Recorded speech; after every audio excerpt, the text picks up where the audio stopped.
আসসালামু আলাইকুম ওয়া রাহমাতুল্লাহি ওয়া বারাকাতুহু।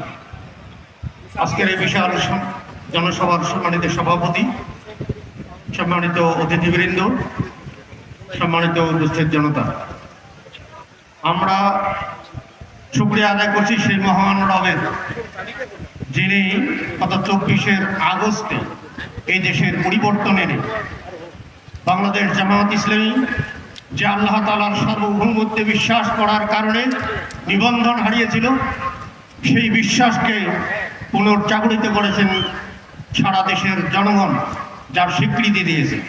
এজন্য সেই আল্লাহ তাআলার শুকরিয়া আমরা আদায় করছি। সবাই পাঠ করে আলহামদুলিল্লাহ। সম্মানিত ভাইরা, আপনারা নিশ্চয়ই আমার সাথে একমত হবেন যে এই যে ফ্যাসিবাদী সরকার শেখ হাসিনা যেভাবে এই দেশের মধ্যে তার কর্তৃত্ব পাকাপোক্ত করেছিল, এই কর্তৃত্ব কবে শেষ হবে এ ব্যাপারে কি আপনারা কোন কুল কিনারা কেউ খুঁজে পেয়েছিলেন? কেউ খুঁজে পাননি। আমাদেরকে যখন মানুষ জিজ্ঞাসা করেছিল এই জুলুমের অবসান কবে হবে, আমরা শুধুমাত্র একটাই কথা বলতে পেরেছিলাম, আল্লাহ তাআলার প্রতি আস্থা থাকার কারণে যেটা হবে, কিন্তু কবে হবে কিভাবে হবে আমরা জানি না। আল্লাহ তাআলা তার সার্বভৌমত্বের সেই বহিঃপ্রকাশ এই হাসিনাকে তাড়ানোর মাধ্যমে ঘটিয়েছে।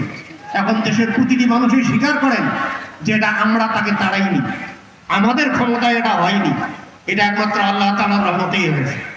এদেশের সকল মত পথের মানুষ, সকল ধর্মের মানুষ, সকল পেশার মানুষ একসাথে কিভাবে একজোট হলো, এটা নিশ্চয়ই আল্লাহ তাআলার রহমত। আমরা কি চাই আমাদের এই দেশে আল্লাহ তাআলার সেই রহমতটা অবারিতভাবে বর্ষিত হোক? তাহলে অবশ্যই আমাদেরকে ওই সেই দিনের মতো আবার ঐক্যবদ্ধই থাকতে হবে, আমাদের মধ্যে ফাটল সৃষ্টি করলে হবে না। সম্মানিত ঢাকাবাসী সহ যারা এখানে উপস্থিত আছেন, আমি সকলকেই ঐক্যবদ্ধ থাকার আহ্বান জানিয়ে আমার কথা এখানে শেষ করছি। ওয়া মা তাওফীক ইল্লা বিল্লাহ। আসসালামু আলাইকুম ওয়া রাহমাতুল্লাহি ওয়া বারাকাতুহু।